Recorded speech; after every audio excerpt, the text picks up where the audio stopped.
Monday Night Lights, Monday Night Lights, Monday Night Lights. Let's talk about what's been going on at Viking Ice Arena. You've never seen a league so exciting and tough and fast. It simply must be discussed on an equally exciting and tough podcast. What's it called? Monday Night Lights. Yeah. Monday Night Lights.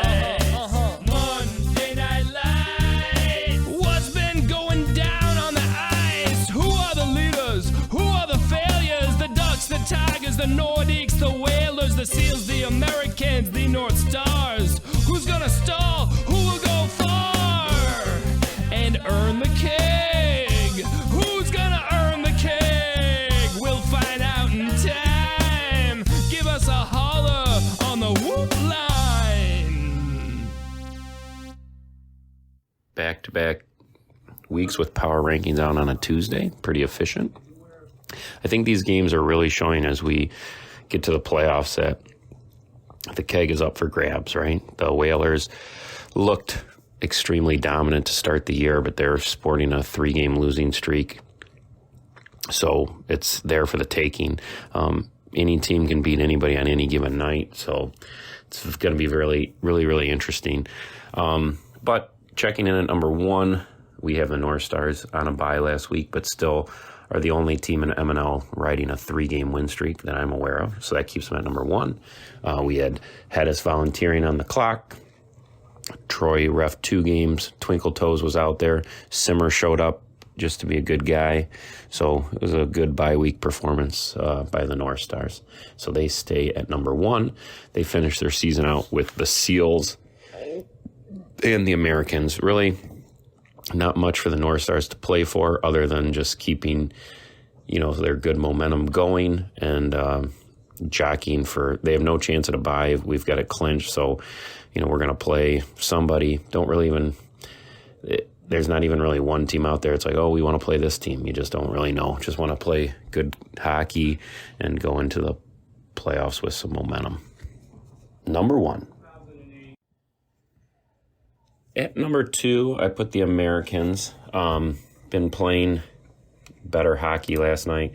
Granted, they beat the lowly Seals, so that's not too impressive.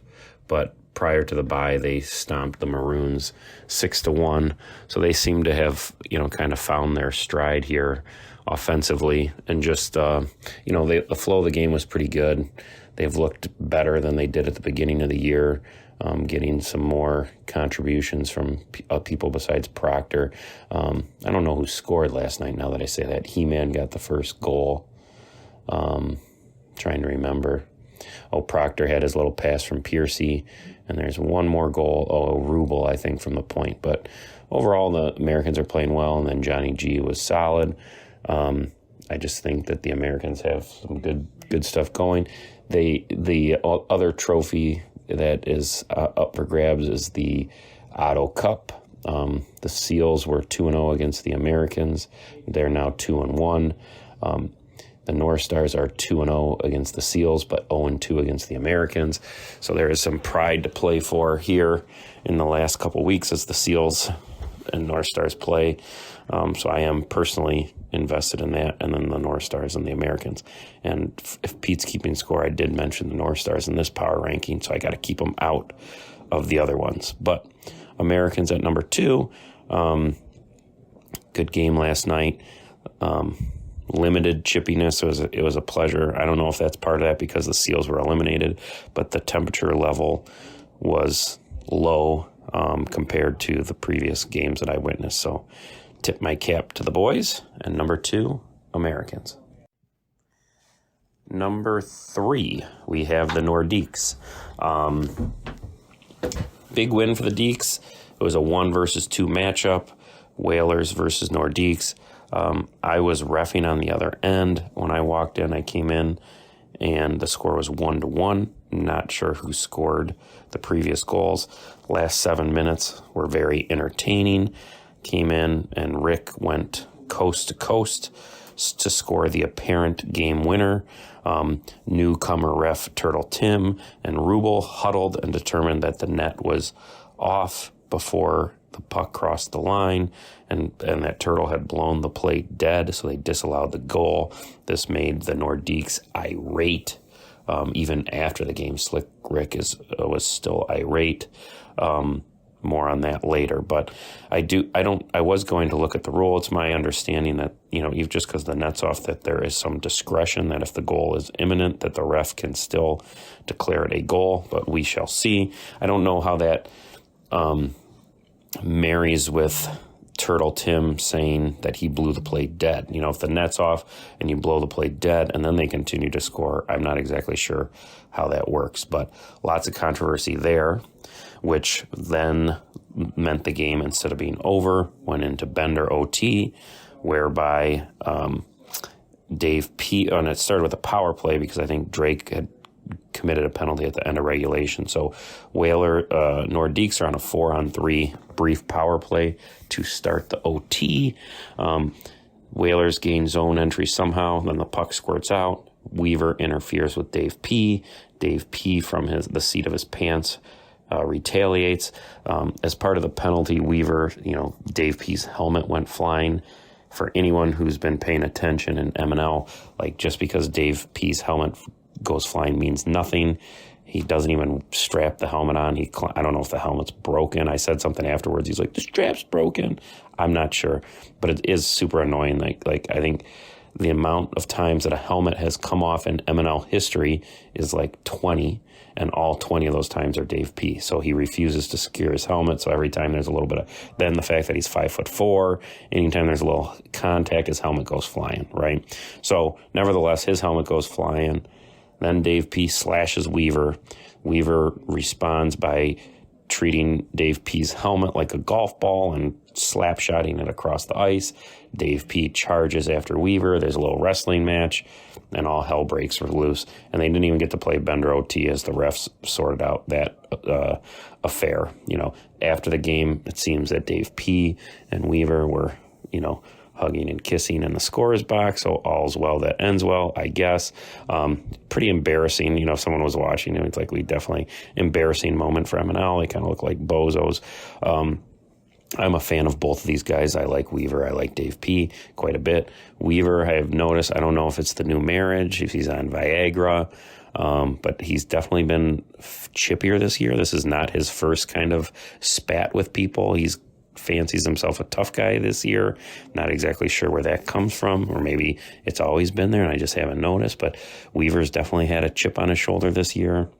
And then Dave P's, definitely consistently through his 7-year career, has this, the little guy syndrome. It's like he's the toughest motherfucker in the room. No one fucks with me. No one wants any of this 5'4", 95-pound fucking fight that I bring. So that was that. No Bender OT. So then it went straight to shootout. And I can't remember who shot first for the Whalers, if it was J-Flo, Chad, or Drake. But they did not score on Pangrazi. And then Slick Rick came in and he won it for the Deeks. I will say it was pretty close.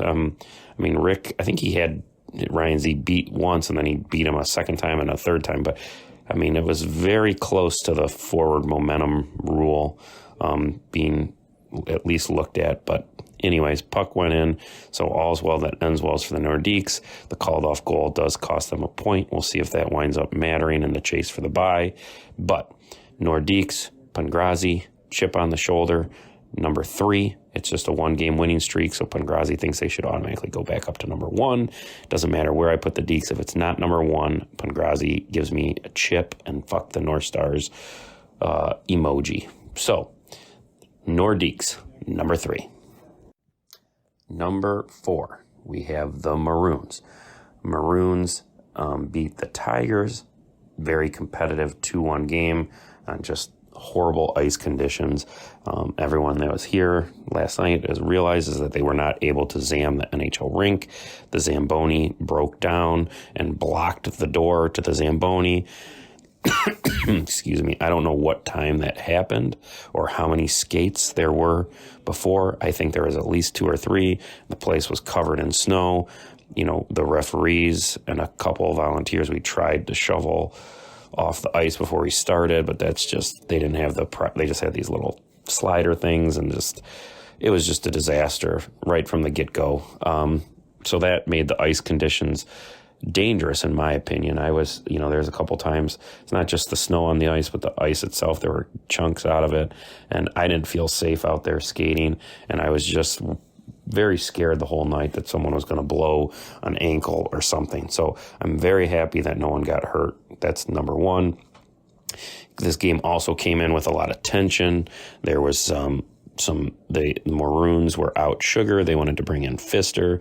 Skillman said, fuck you to Pfister. He's not allowed. That was only for a long-term sub. So the Maroons wound up subbing Brett. So their tensions were high at some point.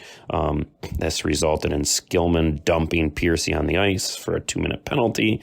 So the game was definitely had a lot of tension. I ref this game along with Blondie Hunter.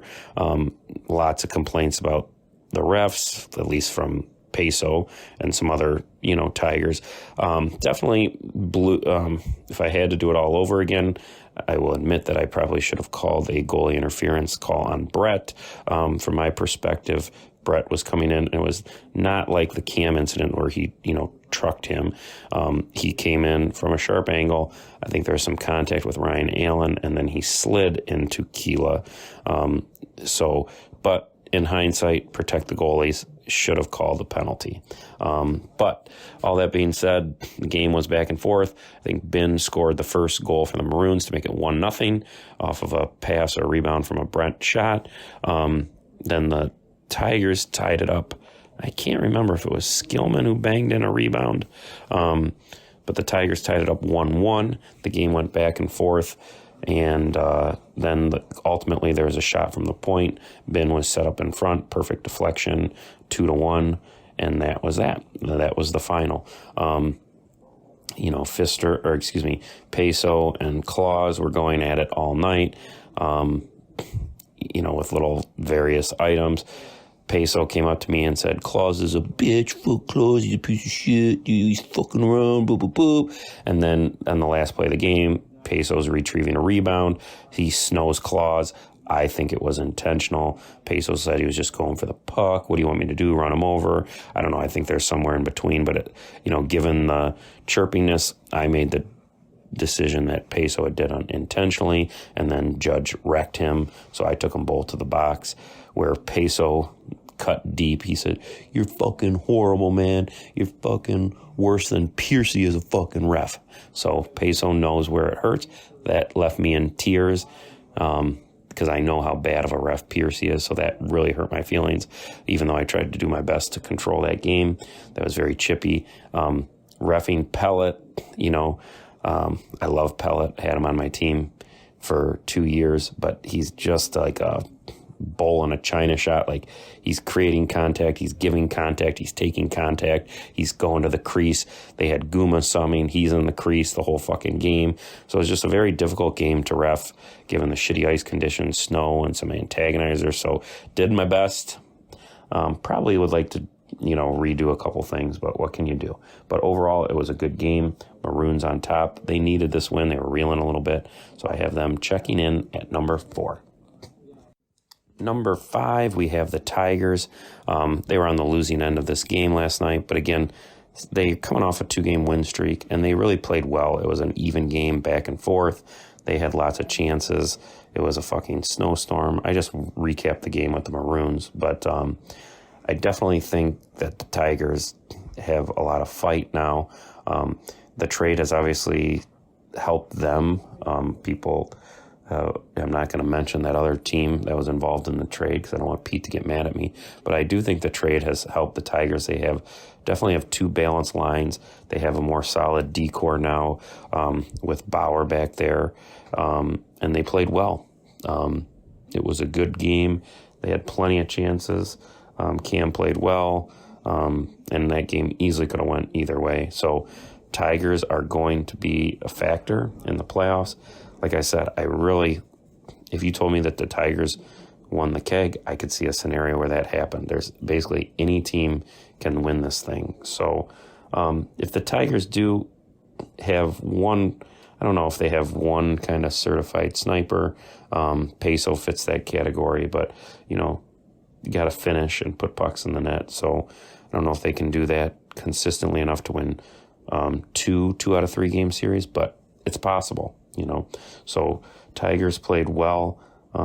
They're fired up. Skillman is motivated ever since I called them lazy.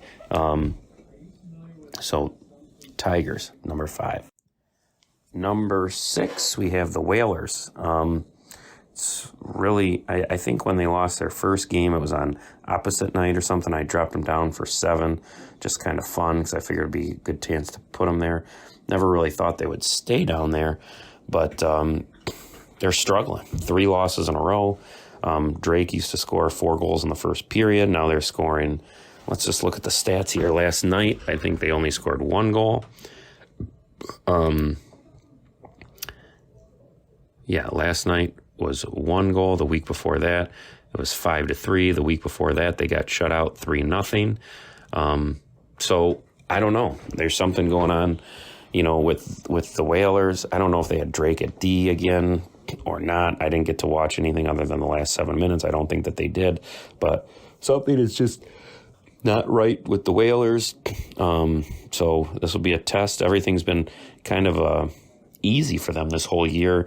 Goose is a keg champion, just like whatever the hell he throws out there works.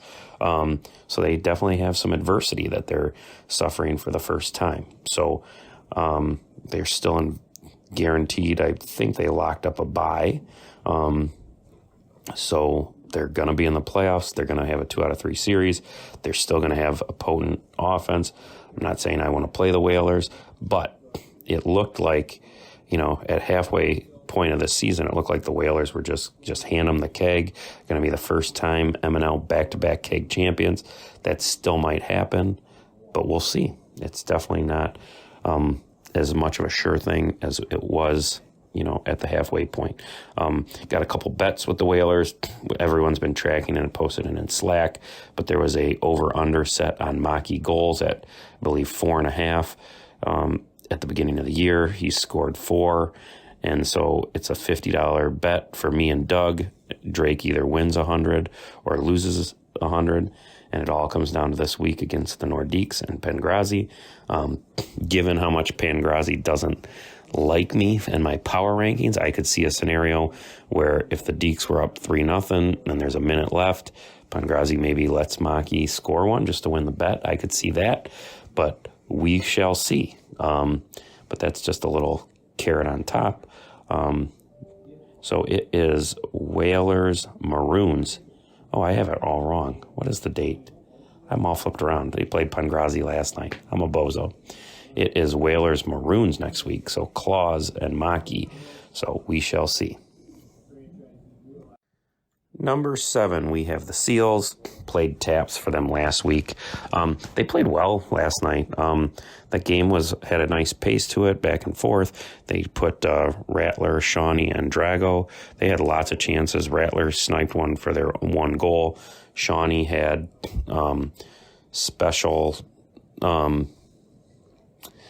Shawnee had several chances, almost scored 1. So that top line was buzzing. They put the Q line back together on line 2. Sips, Q-tip, and Whoop. They did some nice things, had some near goals. So they looked really solid. The game was 2-1 going into the third. I think 10 seconds into the third period, Piercy puts it right on Proctor's stick to make it 3-1. And that kind of took a little wind out of their sails. But the flow of the game was pretty even. I was impressed with the Seals. But just like most of the year, haven't been able to score enough goals to actually get it done. But they played well. They had pretty good attendance given that they're out of things. They play the North Stars and the Tigers. I don't expect them to lay down, so it should be interesting. They have a little fun. I think Whoop's enjoying. Whoop, believe it or not, a little health and wellness. There's a lot of smoke coming off those states. I actually did notice him being a little bit quicker to the puck. Amazing what, 24 days of health and wellness can do. So Seals, number 7 in the power rankings, number 1 in our hearts, playing out the string, playing the spoiler.